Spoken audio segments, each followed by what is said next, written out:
Welcome to Key Tech. Please describe this channel if you are interested in today's video.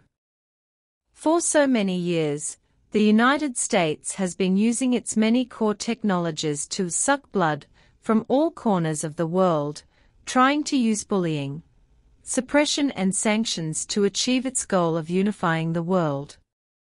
Especially in terms of high technology, whenever someone with a little bit of fame appears, the United States will severely suppress it and try its best to steal the other party's technology for its own use. Just like Japan's Toshiba, France's Alstom, and China's Huawei. While forcing Huawei to submit, the United States first put Huawei on the sanctions list and then used hegemonic means to force TSMC to stop supplying Kirin chips to Huawei.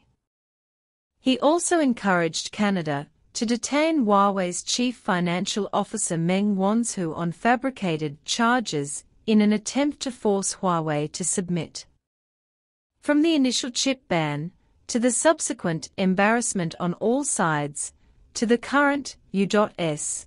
Japan-Netherlands trilateral agreement, the United States' restrictions on Huawei can even be said to be putting pressure on the domestic high-tech industry. But the United States never expected that their technological blockade against China would fail to stop China's technological progress. China is not Japan, nor France, nor Chinese companies such as Huawei, nor Toshiba, nor Alstom. No country can use this method to prevent the rise of China. The United States' continued tightening of trade has inspired Chinese companies like Huawei. In the past 3 years, Huawei has successfully replaced 13,000 chips, upgraded 4,000 chips, and made breakthrough progress on 14-nanometer chips. It can be said that Huawei has improved a lot under multiple sanctions from the United States and is developing very well. Perhaps the rise of Huawei has touched Biden. When the time came to 2023, the US government had made a bolder decision and decided to stop all supplies to Huawei. Then they joined forces with Japan and the Netherlands to suppress China's photolithography technology, hoping to keep China's wafer technology stuck in the 14-nanometer process. In addition, there are 28 companies, including Lungsan Technology, Insper Technology, etc. In addition, on March 28, Hikvision was once again included in the blacklist. Everyone knows that Hikvision is the most powerful camera company in the world, accounting for more than 30% of the world's market share. The United States' dependence on Hikvision technology has reached an irreversible level.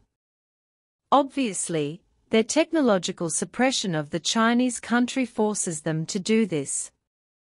This is their blow to the Chinese country again and again. At this point, the United States really can't take action. Faced with the aggressiveness of the Americans, China finally couldn't hold back and launched an attack on the micron chip giant. On March 31, the National Cyberspace Administration of China issued an explosive resolution on Micron's product safety assessment in China. The Chinese state never does anything unprepared, so China must have enough evidence. Although Micron's investigation is not over yet, it is foreseeable what tragic end Micron will face.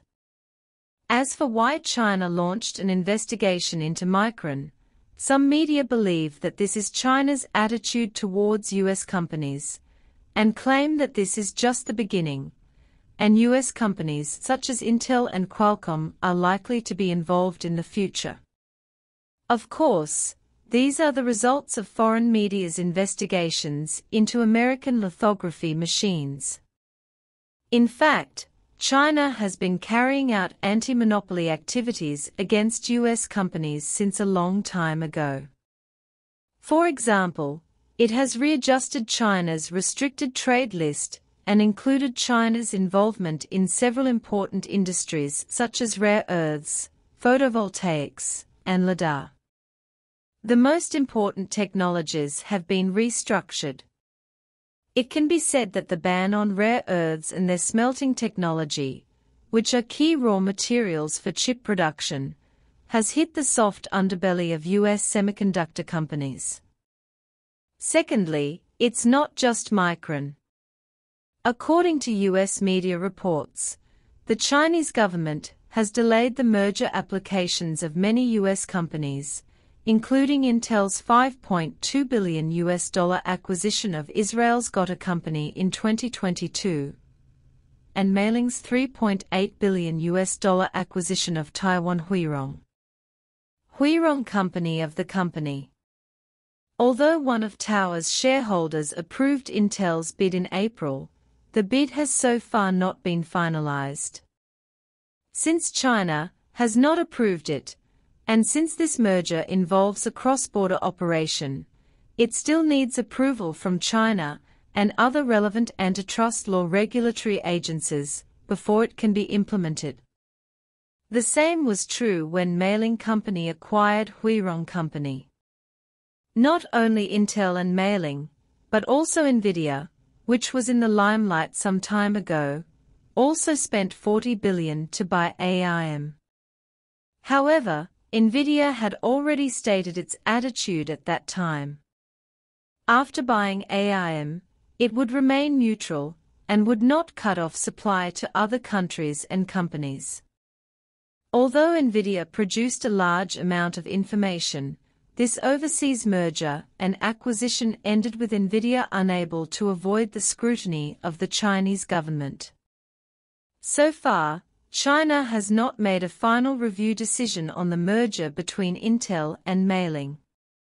Now there is news about suspending the review, which is regarded as news about China's counterattack against the US semiconductor industry.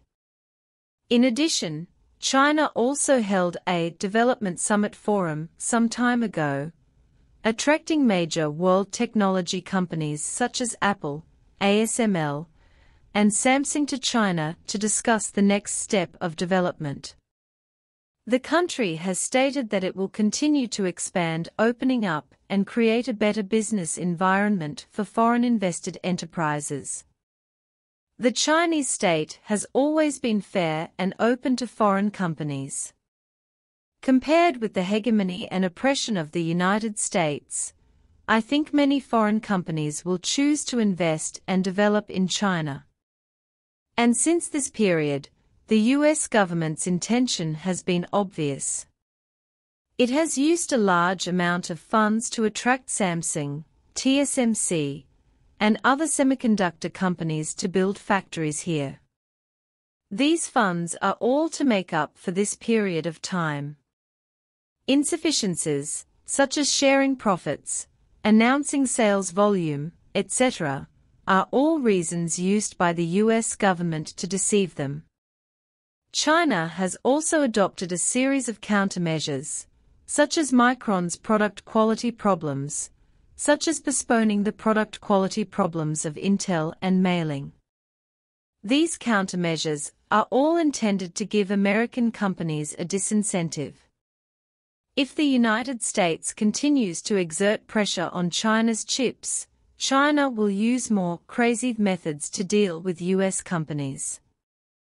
If China strikes back again, it will be a disaster for American companies. What do you think about this matter?